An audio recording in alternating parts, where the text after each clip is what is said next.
दोस्तों, इस किताब को पढ़ने के बाद एक बात जो आपके दिमाग पर पूरी तरीके से कब्जा कर लेती है वो है नेवर गिव अप। कभी हार न मानना। अगर आपको लगता है कि आपकी लाइफ में बहुत सारा स्ट्रगल रहा है और आपको बहुत सारी मुसीबतों का सामना अपनी जीवन में करना पड़ा है, तो इस किताब को पढ़ने के बाद आपकी ये धारणा शायद गलत साबित हो सकती है। आइए जानते हैं कैसे। अब्राहम लिंकन का जन्म हुआ था केंटकी यूएसए के एक बहुत गरीब परिवार में, लेकिन इनका ज़्यादातर समय बीता इंडियाना में। इनके पिता लकड़ी का काम करते थे और साथ ही साथ खेतों में भी काम करते थे।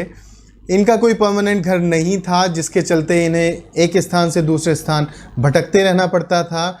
इस किताब के अनुसार एक वाक़या है, जब अब्राहम लिंकन की फैमिली केंटकी से इंडियाना आई तो उनके पास रहने के लिए कोई घर नहीं था और इंडियाना में उन दिनों सर्दियां बहुत होती थी, पारा माइनस में चला जाता था। ऐसे में इन्होंने एक लकड़ी का घर बनाया, लेकिन उसमें कोई दरवाज़ा नहीं था और ठंडी हवा सीधे अंदर आती थी। इनके पास पर्याप्त कपड़े भी नहीं थे कि खुद को कवर कर सके।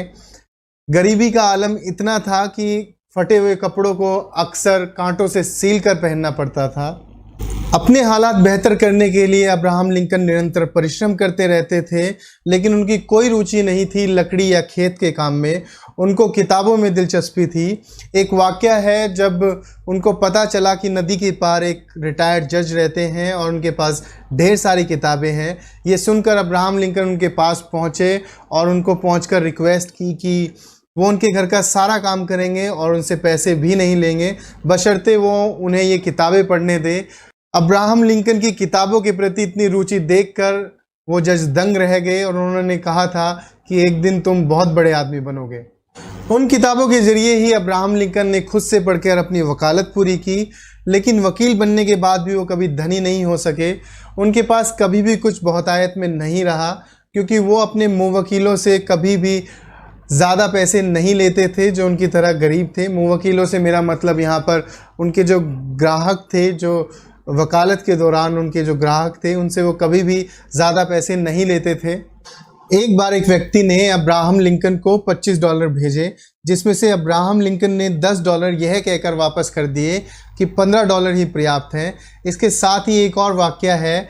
एक सैनिक की विधवा महिला से एक व्यक्ति $200 की मांग कर रहा था $400 की पेंशन दिलाने के बदले।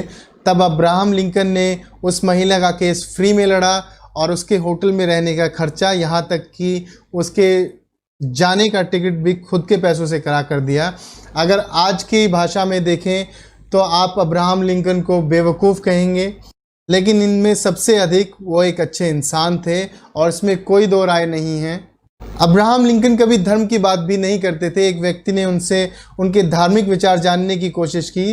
तब अब्राहम लिंकन ने कहा, मैं अच्छा करता हूँ तो अच्छा फील करता हूँ और बुरा करता हूँ तो बुरा फील करता हूँ, यही मेरा धर्म है।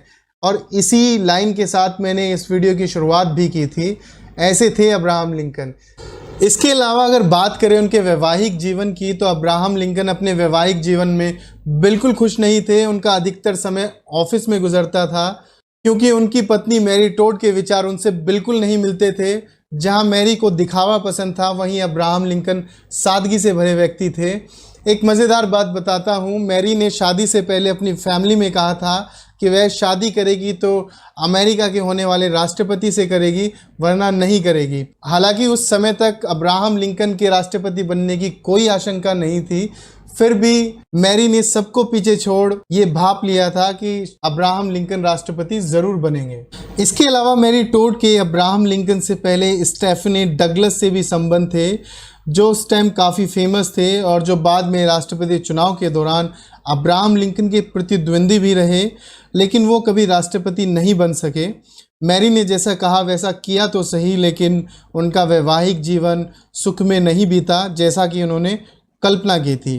अब्राहम लिंकन का दास प्रथा को ख़त्म करने में भी बहुत बड़ी भूमिका रही है। हालांकि 15 अप्रैल 1865 को एक जाने माने अभिनेता जॉन विल्कस बूथ द्वारा उनकी गोली मारकर हत्या कर दी गई। हत्या के कारणों का पता आपको तब चलेगा जब आप इस किताब को पढ़ेंगे। मैं सारी चीज़ें बताकर आपका इंटरेस्ट ख़राब नहीं करना चाहता। इस किताब में बहुत कुछ है जानने के लिए और बहुत कुछ है सीखने के लिए। ये बहुत इंस्पिरेशनल बुक है। तो मैं रिक्वेस्ट करूंगा कि आप इसको ज़रूर पढ़ें।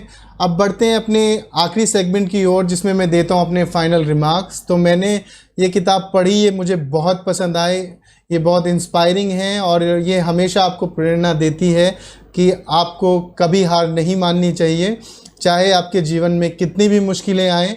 अब बात करें अगर इसकी लैंग्वेज की, तो इसकी लैंग्वेज इतनी मुश्किल नहीं है। हालांकि कुछ जगहों पर आपको डिक्शनरी यूज़ करनी पड़ सकती है, लेकिन बाकी जगहों पर आपको इजीली ये बुक समझ में आ जाएगी, यानी इसको आसान भाषा में लिखा गया है। मैं दूंगा इस किताब को 5 में से 4.5 स्टार। और जाते जाते एक ख़ास बात अब्राहम लिंकन से जुड़ी, जो इस किताब से अलग है। यदि आप अब्राहम लिंकन का नाम कभी गूगल पर सर्च करेंगे तो आपको पता चलेगा कि अब्राहम लिंकन अब तक के रहे प्रतिष्ठित व्यक्तियों की सूची में नंबर 1 पर आते हैं। और ये इकलौते ऐसे वकील रहे जिन्होंने खुद से पढ़ाई करके वकालत पूरी की। इतने ही इंस्पायरिंग थे अब्राहम लिंकन। तो ये थे इस किताब से जुड़े रिव्यू। आपको ये वीडियो कैसी लगी, और अगर आपने ये किताब पढ़ी है तो आपको ये किताब कैसी लगी, अपने कमेंट हमें कमेंट बॉक्स में लिखकर ज़रूर बताएं।